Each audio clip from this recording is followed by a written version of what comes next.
Time travel এমন একটা জিনিস যেটার সাহায্যে তুমি অতীত কিংবা ভবিষ্যৎ দুটোতে যেতে পারবে। কিন্তু ব্যাপারটা হচ্ছে আমরা অনেক সময় এমন এমন জিনিস অতীতে করে এসেছি, আমরা যদি একবার সুযোগ পাই তাহলে সেটা অবশ্যই ঠিক করতে অতীতে যাওয়ার চেষ্টা করব। আমরা সিনেমায় বা কার্টুনে অনেক সময় টাইম মেশিনের উল্লেখ দেখেছি, যেমন কি ধরে নাও ডোরেমনেই তাদের নিজস্ব টাইম মেশিন ছিল যেটা সাহায্যে সে তার ফিউচার এবং পাস্ট দুটোতে যেতে পারে। এমনকি কত সিনেমাও দেখেছি যেখানে টাইম মেশিনের বা টাইম ট্রাভেলের উল্লেখ আছে। কিন্তু ব্যাপারটা হচ্ছে বাস্তবে কি আদৌ এটা সম্ভব নাকি সম্ভব না, সেটা আমাদের কাছে একদম অজানা। তো আজকের এই ভিডিওতে আমরা এই টাইম ট্রাভেলকে নিয়েই কিছু থিওরি যেটা বাস্তবে এক্সিস্ট করে সেটাই জানবো, আর জানবো এটার কোনো বাস্তবতা আছে কি নেই। আমরা সবাই জীবনের কোনো না কোনো মুহূর্তে এটা নিশ্চয়ই ভেবেছি যে যদি আমি অতীতে ফিরে যেতে পারতাম তাহলে আমার করা কোনো একটা ভুল অবশ্যই সেটা শুধরে নিতাম, কিংবা ভবিষ্যতে গিয়ে যদি আমি আমার ভবিষ্যৎটা দেখতে পারতাম যে আমার ভবিষ্যতে আমি কি কিছু আদৌ করতে পারছি নাকি এরকম বেকার হয়ে ঘুরে বেড়াচ্ছি। কিন্তু মেন ফ্যাক্ট হচ্ছে বিজ্ঞান কি বলে। তো বিজ্ঞান বলে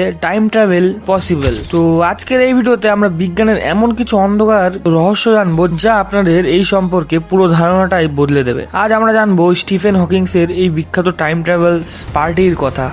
আরো জানবো আইনস্টাইনের থিওরি কিভাবে সময়কে পুরোটা এদিক ওদিক করে দেয়। আর সবশেষে দেখবো আমাদের অজান্তেই হয়তো কেউ একজন ভবিষ্যৎ থেকে এসে আমাদের মাঝেই লুকিয়ে আছে। তো টাইম ট্রাভেলের রহস্য বুঝতে গেলে আমাদের যেতে হবে 1905 সালে, যেখানে মানুষ ভাবতো সময় সবার জন্য সমান। আপনার ঘড়িতে যা বাজে মঙ্গল গ্রহের কোনো এলিয়েনের ঘড়িতেও তাই বাজবে। কিন্তু আইনস্টাইন বলে এটা পুরোটাই ভুল, সময় মোটেও স্থির নয়, নদী বা বাতাসের মতো ভাসমান। তখন তিনি দিলেন থিওরি অফ রিলেটিভিটি। সহজ ভাষায় বললে আপনি যত দ্রুত গতিতে চলবেন আপনার জন্য সময় তত আসতে চলবে। ধরুন আপনার একজন যমজ ভাই আছে, আপনি তাকে পৃথিবীতে রেখে রকেটে চড়ে মহাবিশ্বে ঘুরতে গেলেন।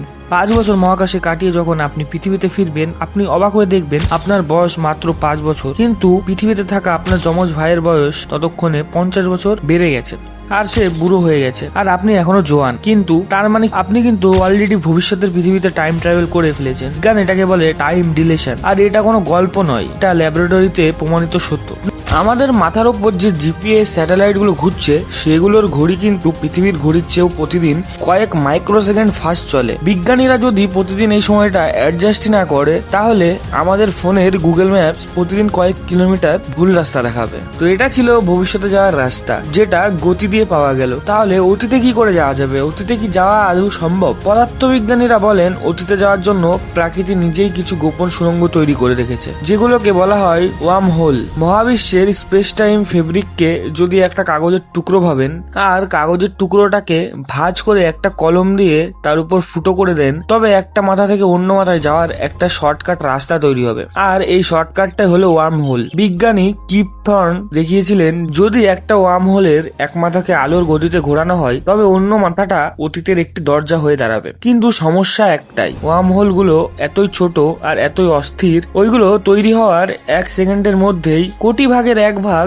সময়ের মধ্যে ধ্বংস হয়ে যায়। কারণ এটাকে টিকিয়ে রাখতে দরকার নেগেটিভ এনার্জি, যেটা এখনো মানুষের হাতের নাগালের বাইরে। আর আছে ব্ল্যাক হোল। ব্ল্যাক হোলের ভর এত বেশি যে এর আশেপাশে সময় প্রায় থমকে দাঁড়ায়। আপনি যদি কোনোভাবে একটি স্পেসশিপ নিয়ে ব্ল্যাক হোলের চারপাশে কয়েক চক্কর দিয়ে আবার যদি সেম জায়গায় ফিরে আসতে পারেন তবে আপনি সোজা ভবিষ্যতে ল্যান্ড করবেন। কিন্তু একটু ভুল হলেই ব্ল্যাক হোল আপনাকে চুইংগামের মতো টেনে ছিঁড়ে ফেলবে। তো এটাও ছিল একটা ভবিষ্যতে যাওয়ার একটা রাস্তা মাত্র। তবে এবার আমরা যে কথাটা বলবো সেটা হচ্ছে তর্কের খাতিরে ধরেই নিলাম ভবিষ্যতে মানুষ টাইম মেশিন বানিয়ে ফেললো, কিন্তু তখনই সবার সামনে আসবে প্রকৃতির সবচেয়ে বড় দেওয়াল, যাকে বলা হয় প্যারাডক্স। সবচেয়ে বিখ্যাত প্যারাডক্স হলো গ্র্যান্ডফাদার প্যারাডক্স। ধরুন আপনি একটা টাইম মেশিনে চড়ে অতীতে গেলেন, সেখানে গিয়ে আপনার দাদুর এখন ছোটবেলা চলছে, তখন কোনো এক দুর্ঘটনায় আপনার কারণে তিনি মারা গেলেন। এবার একটু ঠান্ডা মাথায় ভাবুন, আপনার দাদু যদি ছোটবেলায় মারা যান তবে আপনার বাবার জন্ম হবে না, যদি আপনার বাবার জন্ম না হয় তাহলে আপনারও জন্ম হবে না, আর আপনার যদি জন্মই না হয় তবে টাইম মেশিনটা বানালো কে? আর অতীতে গিয়ে আপনার দাদুকে মারলই বা কে? এই প্রশ্নের উত্তর বিজ্ঞানীদের কাছেও নেই। এই প্যারাডক্স সমাধানের জন্য বিজ্ঞানীরা দুটো থিওরি দেন। প্রথম থিওরিটা হচ্ছে ক্রনোলজি প্রোটেকশন কনজেক্টর। তো মহান বিজ্ঞানী স্টিফেন হকিং বলেন প্রকৃতি নিজেই অতীতে যাওয়া পছন্দ করে না। আপনি অতীতে গিয়ে চাইলেও এমন কিছু করতে পারবেন না যা ইতিহাস বদলে দেয়। প্রকৃতি কোনো না কোনো ভাবে আপনাকে আটকেই দেবে। অ্যান্ড সেকেন্ড থিওরিটা হচ্ছে মাল্টিভার্স থিওরি। হ্যাঁ বন্ধুরা, আমি জানি তোমরা মার্ভেল স্টুডিওতে কোনো না কোনো সিনেমায় এই মাল্টিভার্সের থিওরির কথা অবশ্যই শুনেছো। তো ব্যাপারটা হচ্ছে, আপনি যদি অতীতে গিয়ে আপনার দাদুকে মেরে ফেলে, তখন আপনি আপনার আসল অতীতে যাননি, বরং আপনি একটা নতুন প্যারালাল ইউনিভার্সে চলে গেছিলেন। আর সেই নতুন ইউনিভার্স বা মহাবিশ্বে আপনার অস্তিত্ব থাকবে না, কিন্তু আপনার আসল মহাবিশ্বে আপনি ঠিকই থাকবেন।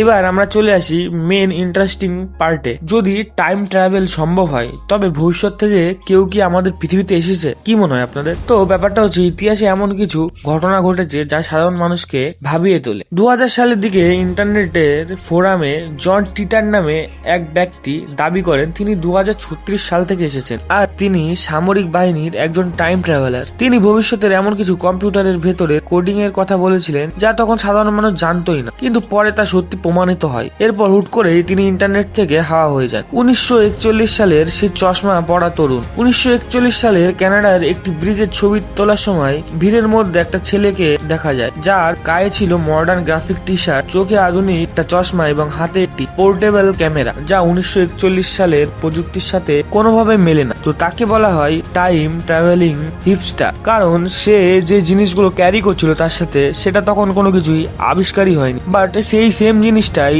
ভবিষ্যতে গিয়ে ওটা ট্রেন্ড চালু হয়ে যায়, তাই তাকেও একটা টাইম ট্রাভেলিং হিপস্টার বলা হয়। এবার যে জিনিসটা আমরা বলবো সেটা হচ্ছে 2009 সালে স্টিফেন হকিং একটা পার্টি আয়োজন করেছিলেন, কিন্তু মজার ব্যাপারটা হলো পার্টির ইনভিটেশন তিনি প্রকাশ করেছিলেন পার্টি শেষ হওয়ার পর। তার যুক্তি ছিল, যদি ভবিষ্যতে টাইম মেশিন আবিষ্কার হয়, তবে ভবিষ্যতের মানুষজন এই পার্টিতে টাইম ট্রাভেল করে ভবিষ্যতে এই অনুষ্ঠানে টাইম ট্রাভেল করে তার পার্টিতে আসবে। কিন্তু দুঃখের বিষয়, সেদিন হকিং এর পার্টিতে কেউ আসেনি। হকিং হেসে বললেন টাইম ট্রাভেল সম্ভব নয়, এটাই হচ্ছে তার প্রমাণ। কিন্তু আসলে কি তাই, নাকি ভবিষ্যতের মানুষ আমাদের সাথে যোগাযোগ করতে চায়? অবশেষে আমি এটাই বলতে চাই, আজকের বিজ্ঞান হয়তো টাইম মেশিন বানাতে পারে, কিন্তু আইনস্টাইনের সূত্র আর কোয়ান্টাম থিওরি অনুযায়ী আমাদের এটুকুই আশার আলো দেখায় যে সময় কোনো লোহার চাকা নয়, এটা একটা বয়ে যাওয়া নদীর মতো। হয়তো আজ থেকে প্রায় 1000 বছর পর মানুষ ঠিকই সময়ের রাশ টেনে ধরবে, তৈরি হবে এক নতুন যান যা দিয়ে ডাইনোসরদের যুগেও আবার ফিরে যাওয়া যাবে। কিন্তু দেখা যাক সূর্যের ধ্বংস হয়ে যাওয়ার শেষ দিন, ততদিন পর্যন্ত আমরা সবাই কিন্তু একজন টাইম ট্রাভেলার। প্রতি সেকেন্ডে আমরা সবাই ভবিষ্যতের দিকে এগিয়ে চলছি, 1 সেকেন্ড 2 সেকেন্ড 3 সেকেন্ড করে। অতীতকে আমরা বদলাতে পারবো না, কিন্তু বর্তমানকে সুন্দর অবশ্যই আমরা করে তুলতে পারি, যাতে আমাদের ভবিষ্যৎটা ভালোভাবে কাটে। কারণ আমাদের ভবিষ্যৎটা আমাদের বর্তমানের সঙ্গে জুড়ে আছে। বর্তমানটা যত আমি ভালো করার চেষ্টা করব, ততটাই ফল আমি ভবিষ্যতে দেখতে পারবো। তাই অতীতের কথা না ভাবাই ভালো। তোমার কি মনে হয়, টাইম ট্রাভেল কোনোদিন সম্ভব হবে কি হবে না, নাকি মানুষের এই স্বপ্নই থেকে যাবে? কমেন্ট করে আপনার রহস্যময় মতামত অবশ্যই জানাবেন। আর ভিডিওটা ভালো লাগলে লাইক, কমেন্ট এন্ড শেয়ার করতে একদম ভুলবেন না। তো দেখা হবে অন্য কোনো রহস্যময় খোঁজে। আজকের জন্য এইটুকুই, গুড বাই।